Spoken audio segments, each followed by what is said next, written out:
Good morning everyone. ఈరోజు current affairs వచ్చేసి ఢిల్లీలో వరల్డ్ ఫుడ్ ఇండియా సదస్సు సెప్టెంబర్ 25 నుంచి 28 వరకు నిర్వహణ.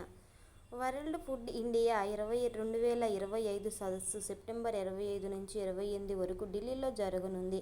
కేంద్ర ఆహార శుద్ధి పరిశ్రమల శాఖ ఆధ్వర్యంలో దీన్ని నిర్వహిస్తున్నట్లు మంత్రి చిరాగ్ పాస్వాన్ ప్రకటించారు. ఈ రంగంలో పెట్టుబడుల అవకాశాలను అంతర్జాతీయ ఇన్వెస్టర్లకు పరిచయం చేయడం, ఫుడ్ ప్రాసెసింగ్ భారత స్థానాన్ని బలోపేతం చేయడం లక్ష్యంగా ఈ సదస్సును భారత్ మండపంలో నిర్వహిస్తున్నట్లు చెప్పారు. ఈ కార్యక్రమానికి సంబంధించి ప్రత్యేక పోర్టల్, మొబైల్ అప్లికేషన్ను మంత్రి ఆవిష్కరించారు.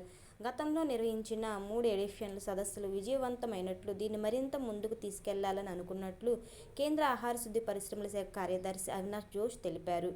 గత దశాబ్ద కాలంలో ఈ రంగంలో ఎంతో పురోగతి సాధించినట్లు చెప్పారు. దేశ వ్యవసాయ ఎగుమతుల్లో ఈ విభాగం నుంచి 20% ఉంటున్నట్లు తెలిపారు. ప్రపంచవ్యాప్తంగా వివిధ దేశాలకు చెందిన ఆహార శుద్ధి పరిశ్రమలు, ఎక్విప్మెంట్ తయారీదారులు, ప్యాకేజింగ్ సొల్యూషన్స్ కంపెనీలు, లాజిస్టిక్ సంస్థలు, స్టార్టప్లు పాల్గొన్నట్లు తెలిపారు. Thank you for all of you.